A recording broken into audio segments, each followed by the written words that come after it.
सकाळी उठल्यावर कधी असं होतं का की 8 तास झोपूनही ना असं फ्रेश वाटत नाही.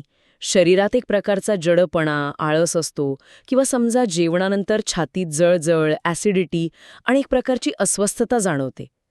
आपण यावर कॉफीपासून ते अँटासिडपर्यंत अनेक उपाय करतो, पण याचं मूळ कारण कदाचित आपल्या पचनसंस्थेत दडलेलं असू शकतं.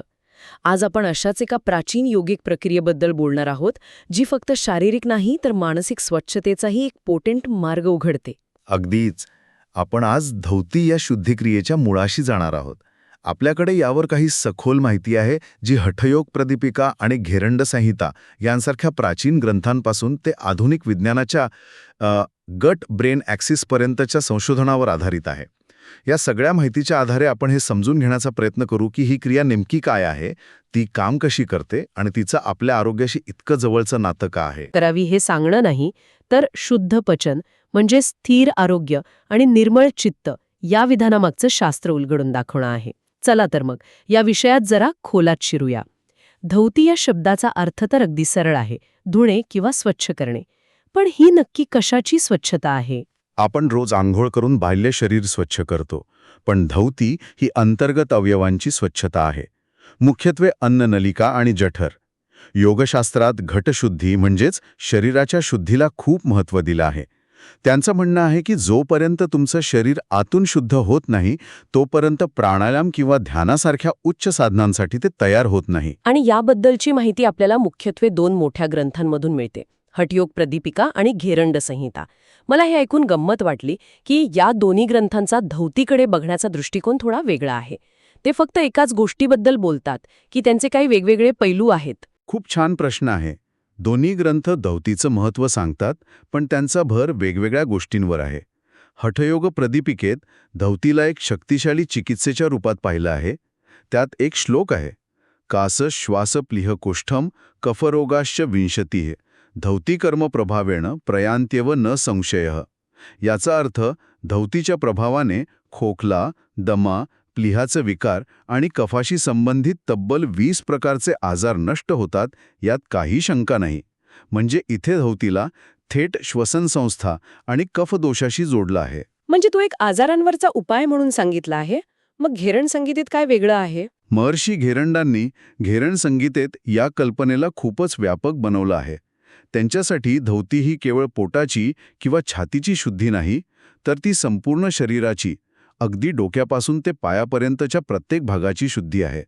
त्यांनी याला आजार बरा करण्याच्या पलीकडे जाऊन साधनेसाठी शरीर तयार करण्याची एक मूलभूत पायरी मांडली आहे. हे खूपच विस्तृत आहे. म्हणजे सामान्यतः लोकांना धौती म्हणजे फक्त पाणी पिऊन उलटी करणे एवढंच माहीत असतं. पण घेरण संहितेनुसार याचा आवाका खूप मोठा आहे. मग हे वर्गीकरण नेमकं कसं आहे? हो, आणि हेच याचं सौंदर्य आहे. घेरण संहितेने याचे 4 मुख्य प्रकार सांगितले आहेत. पहिला आणि सर्वात महत्त्वाचा आहे अंतर्धौती, म्हणजे शरीराची खोलवर अंतर्गत शुद्धी. यातही वेगवेगळे प्रकार आहेत, जसं की वातसार, ज्यात हवा गिळून आतड्यांमधून बाहेर काढली जाते, किंवा वारीसार, ज्याला शंख प्रक्षालन असंही म्हणतात, ज्यात खारट पाणी पिऊन संपूर्ण पचनमार्ग स्वच्छ केला जातो. आणि यातच अग्निसार क्रिया येते, ज्यात पोटाच्या स्नायूंना वेगाने आतबाहेर करून पचनशक्ती किंवा जठराग्नी प्रज्वलित केली जाते. वा, म्हणजे हा फक्त पोटाचा नाही तर संपूर्ण पचन मार्गाचा विचार आहे. यानंतर दुसरा प्रकार कोणता? दुसरा प्रकार आहे दंतधौती. हे नाव जरी दातांशी संबंधित असलं तरी यात दात, जीभ, कान, डोळे आणि अगदी कपाळाच्या भागाची स्वच्छता येते. याला ज्ञानेंद्रियांची शुद्धी म्हणता येईल. आपण जगाला ज्या इंद्रियांनी अनुभवतो ती शुद्ध करण्याचा हा प्रयत्न आहे. म्हणजे आपण जे काही ग्रहण करतो त्या प्रवेशद्वारांची स्वच्छता. छान आहे. आणि तिसरा आहे हृदयधौती, ज्याचा शब्दशः अर्थ आहे हृदयाच्या भागाची शुद्धी. यात मुख्यत्वे छाती आणि जठर यांची स्वच्छता येते. आणि याच प्रकारात ती सर्वात प्रसिद्ध क्रिया येते, जिला आपण वमनधमती किंवा कुंजल क्रिया म्हणतो. यातच प्रगत साधकांसाठी वस्त्रधावती सुद्धा येते, ज्यात कापडाची पट्टी गिळून अन्ननलिका आणि जठर स्वच्छ केलं जातं. आणि चौथा प्रकार आहे मूलशोधन, म्हणजेच गुदद्वाराची स्वच्छता. तर तुम्ही बघाल तर शरीराचा असा एकही भाग नाही ज्याच्या शुद्धीचा विचार घेरंडांनी केला नाही. हे अविश्वसनीय आहे. इतका समग्र विचार. पण आजच्या चर्चेसाठी आपण त्या क्रियेवर लक्ष केंद्रित करूया जिचा संबंध थेट आपल्या पचन आणि मानसिक आरोग्याशी आहे, ज्याबद्दल आपण सुरुवातीला बोललो. नक्कीच. त्यासाठी आपल्याला हृदयधौतीमधल्या वमनधौती किंवा कुंजल क्रियेवर सविस्तर बोलावं लागेल, कारण हिचाच परिणाम सर्वात जलद आणि थेट जाणवतो. ठीक आहे. तर या क्रियेचं महत्त्व निसर्गोपचार आणि आयुर्वेदाच्या दृष्टिकोनातून कसं पाहिलं जातं? कारण ही दोन्ही शास्त्र शरीरातील टॉक्सिन्स किंवा विषारी द्रव्यांबद्दल बोलतात. बरोबर.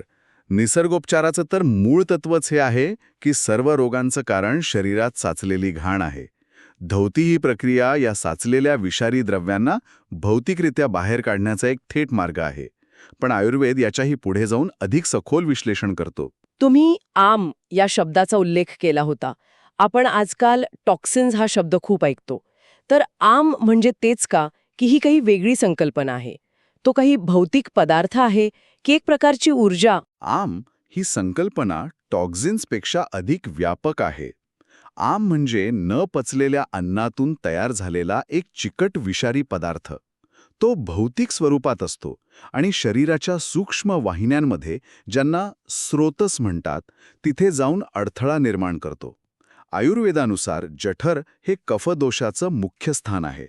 जेव्हा शरीरात कफ वाढतो आणि त्यात हा आम मिसळतो, तेव्हा आपली पचनशक्ती, ज्याला जठराग्नी म्हणतात, ती मंदावते. म्हणजे जसं ओल्या लाकडांवर अग्नी विझतो तसंच काहीसं. अगदी तसंच धौती, विशेषतः वमन धौती, हा वाढलेला चिकट कफ आणि आम थेट जठरातून बाहेर काढते. यामुळे मंदावलेली पचनशक्ती पुन्हा प्रज्वलित होते. आयुर्वेद म्हणतो की धौतीमुळे मंदाग्नी म्हणजे कमी पचनशक्ती आणि तीक्ष्णाग्नी म्हणजे जास्त ॲसिडिटी या दोन्ही अवस्था नाहीशा होऊन समाग्नी म्हणजे संतुलित पचनशक्ती निर्माण होते. थोडक्यात ही तुमच्या पचन संस्थेसाठी एक रिसेट बटन आहे. हे खूपच आकर्षक आहे. आयुर्वेदाने केलेलं हे विश्लेषण की एक निरोगी पचनसंस्था एका निरोगी मनाचा पाया आहे. शुद्ध पचन, ते निर्मळ चित्त. शतानुशतके हे एक पारंपरिक ज्ञान म्हणून स्वीकारलं गेलं. पण आता आधुनिक विज्ञान सुद्धा यावर शिक्कामोर्तब करतंय, नाही का? यामागे नेमकं काय घडतं? हो, आणि इथेच आपल्याला गट ब्रेन ॲक्सिस ही संकल्पना समजून घ्यावी लागेल. आधुनिक विज्ञान आता आपल्या पचन संस्थेला दुसरा मेंदू म्हणत आहे. Second brain. अगदी. याचं कारण असं की आपल्या आतड्यांमध्ये जवळपास 100 दशलक्ष न्यूरॉन्स आहेत, जे आपल्या मेंदूपेक्षाही जास्त आहेत. आणि आश्चर्याची गोष्ट म्हणजे सेरोटोनिन नावाचं हॅपी हॉर्मोन, जे आपली मनस्थिती, झोप आणि भूक नियंत्रित करतं, त्यापैकी 90% पेक्षा जास्त हे आपल्या आतड्यांमध्ये तयार होतं. म्हणजे आपल्या आनंदाची किल्ली आपल्या पोटात आहे. एका अर्थाने हो. आणि जेव्हा आपण धौती करतो तेव्हा एक खूप महत्त्वाची गोष्ट घडते. वेगस नर्व नावाची एक प्रमुख मज्जातंतू आहे, जी आपल्या आतड्यांना थेट मेंदूशी जोडते. धौतीच्या प्रक्रियेमुळे ही नर्व उत्तेजित होते आणि ही नर्व आपल्या पॅरासिम्पॅथेटिक नर्वस सिस्टीमला कार्यान्वित करते.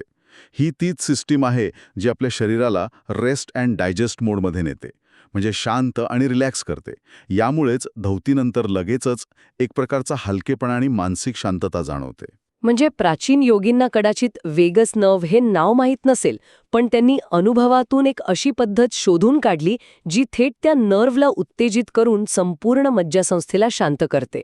हे प्राचीन ज्ञान आणि आधुनिक विज्ञानाला जोडणारे एक अद्भुत उदाहरण आहे. याला काही अभ्यासक भावनिक विरेचन किंवा इमोशनल कथार्सिस म्हणतात. अनेकदा असं दिसून येतं की वमन धौती करताना लोकांना अचानक रडू येतं किंवा जुना राग उफाळून येतो. हे क्रियेच्या त्रासामुळे होत नाही, तर असं वाटतं की पोटात अनेक वर्षांपासून दाबून ठेवलेली एखादी भावनिक गाठ अचानक सुटलीये. जणू काही तुम्ही फक्त पाणीच नाही, तर जुनं साचलेलं भावनिक ओझंही भार फेकत आहात. खरं सांगायचं तर हे ऐकायला खूपच तीव्र वाटतं. मुद्दाम उलटी घडवून आणणं हे निसर्गाच्या विरुद्ध वाटतं. यामुळे अन्ननलिकेच्या आतल्या आवरणाला इजा पोहोचण्याचा किंवा शरीराच्या नैसर्गिक प्रक्रियेत अडथळा येण्याचा धोका नाही का? इतक्या टोकाचा उपयोग का करायचा? तुमचा मुद्दा अगदी योग्य आहे आणि ही भीती अनेकांच्या मनात असते. म्हणूनच ही क्रिया तज्ज्ञांच्या मार्गदर्शनाशिवाय करू नये असं वारंवार सांगितलं जातं. पण ती योग्य प्रकारे केल्यास सुरक्षित असते. ही क्रिया रोज करायची नसते. ती गरजेनुसार काही आठवड्यातून किंवा महिन्यातून एकदा केली जाते. आणि यात खारट पाणी वापरण्यामागे एक शास्त्रीय कारण आहे. हो, त्याबद्दल मला जाणून घ्यायचं होतं. साध्या पाण्याऐवजी खारट पाणीच का वापरतात? यामागे ऑस्मोसिसचा सिद्धांत आहे. आपल्या रक्तामध्ये क्षारांचं एक निश्चित प्रमाण असतं. जर आपण साधं पाणी प्यायलो तर ते पोटाच्या अस्तराद्वारे लगेच रक्तात शोषलं जाईल. कारण रक्ताची क्षारता जास्त असते. अगदी. यामुळे शरीरावर विशेषतः किडनीवर अनावश्यक ताण येऊ शकतो. पण जेव्हा आपण पाण्यामध्ये रक्ताच्या क्षारतेइतकं किंवा त्यापेक्षा थोडा जास्त मीठ घालतो तेव्हा ते पाणी रक्तात शोषलं जात नाही. ते जठरातच राहतं आणि एक क्लिनिंग एजंट म्हणून काम करतं. ते तिथलं अतिरिक्त ॲसिड, पित्त आणि साचलेल्या कफाला स्वतःमध्ये विरघळून बाहेर घेऊन येतं. म्हणजे खारट पाणी एक प्रकारे सिलेक्टिव्ह क्लीनर म्हणून काम करतं. ते रक्तात न मिसळता फक्त जठराची स्वच्छता करून बाहेर पडतं. मग ही क्रिया नेमकी कशी केली जाते? ही क्रिया सकाळी रिकाम्या पोटी केली जाते. साधारण 6 ते 8 ग्लास कोमट पाणी ज्यात चवीला सूपसारखं मीठ घातलेलं असतं ते शक्य तितक्या वेगाने प्यायचं असतं. जोपर्यंत पाणी घशापर्यंत येत नाही आणि मळमळल्यासारखं वाटत नाही तोपर्यंत थांबायचं नाही. त्यानंतर उभं राहून कमरेत साधारण 90 अंशात पुढे वाकून डाव्या हाताने पोटावर दाब देऊन उजव्या हाताची 2 बोटं जिभेच्या मुळाशी नेऊन हळूवारपणे स्पर्श करायचा. यामुळे उलटीची भावना निर्माण होते आणि प्यायलेलं सगळं पाणी बाहेर येतं. हे 2-3 वेळा करावं लागतं जोपर्यंत पोट पूर्ण रिकामं होत नाही. हे ऐकूनच अनेकांना अवघड वाटू शकतं. त्यामुळे सुरक्षिततेचा मुद्दा पुन्हा एक बनमखाचा ठरतो. ही क्रिया कोणू अजिबात करू नये. हो, आणि हे स्पष्टपणे सांगणं खूप महत्त्वाचं आहे.